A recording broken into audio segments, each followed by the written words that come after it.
W.C. Fields was a comedian of a bygone era and one of the funniest men, in my opinion, to ever grace the silver screen. He came out of vaudeville, went into radio, and then went into the movies. But I loved everything he did. I used to collect cassette tapes of the old-time comedians and listen to them hundreds of times over until the tapes just wore out. And W.C. Fields was right at the top of the charts. He was known to be a drunk, just kind of a bumbling loser. And I don't know what his story is in real life. I don't know if he was actually an alcoholic or not. I'm going to guess he probably was, but probably a very high-functioning one.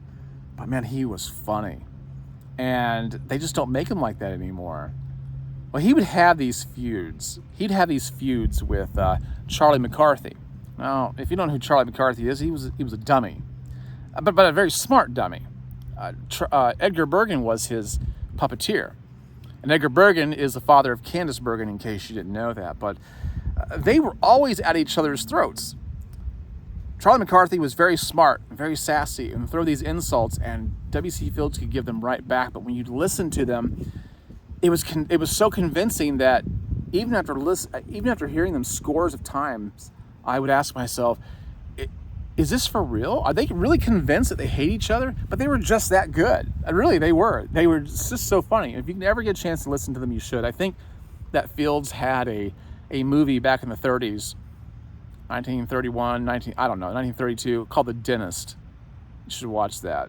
And some other ones too. But I guess the closest thing you could compare him to would probably be Rodney Dangerfield. That's a pretty similar kind of comedian, right? Okay. Not the same thing, but you'll know what I'm talking about if you watch them. I read a quote this morning about from Fields, and he said, "I once spent a year in Philadelphia. I think it was on a Sunday." Of course, that could only be maximally funny if you heard it the way he would say it. He had a strange accent, very strange accent. But nevertheless, I thought about this quote and how relative it is. Have you ever found yourself somewhere where just, your time spent, it could be a real location, it could be your station in life, where the time just ticks by so slowly, and not in a good way. Not in a good way. You just can't seem to get out of what you're doing, and you're most miserable, and you wonder if it's ever going to end, and you might even lose hope that it will. Well, I have a theory about that, and I say it's a theory, but I've kind of put into practice to the point that I don't even really know if I could call it a theory anymore, because it's so real to me. And that is, if you want to find your way out of something, if you want to rise above your station in life, if you want to get out of wherever you're at, whether it actually be a real place or just the environment that you find yourself, like maybe you're there because of your own making. Maybe some bad decisions you made, or maybe it had nothing to do with anything that you could have impacted, but you're still there anyway. And you feel like you've been there for years, and the expanse of time that's passed, it's actually quite short. Here's what I have found to be true. Wherever you're at, find a way to be happy. Find a way to convince yourself that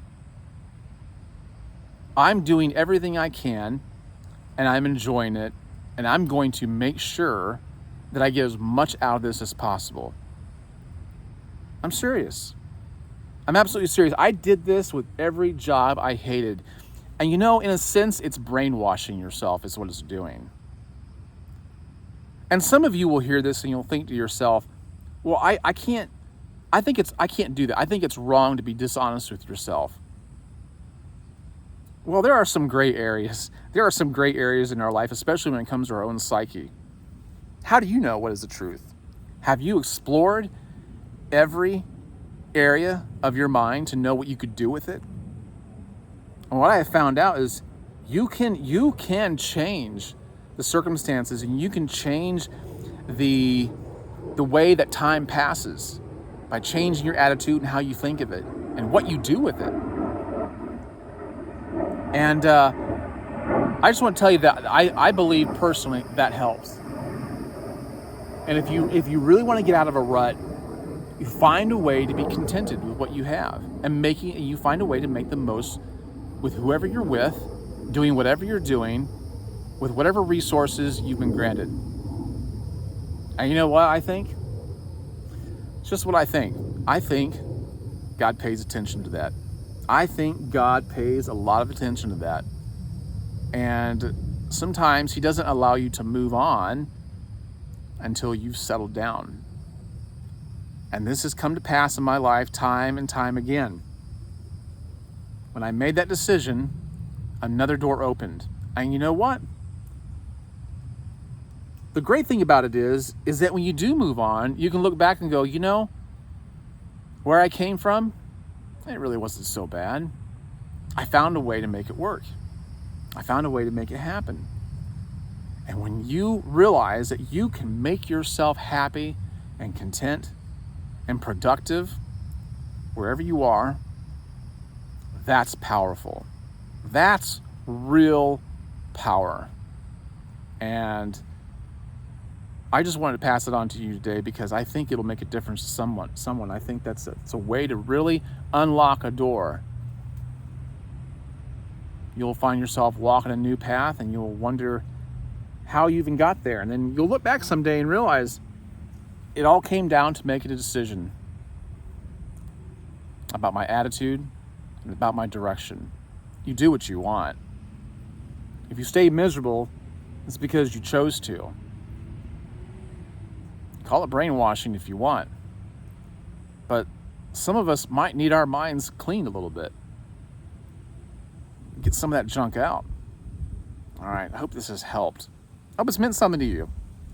If it has, let me know.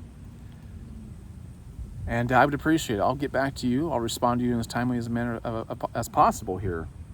And enjoy the rest of your day. I'll catch you guys on the next one. Be wise.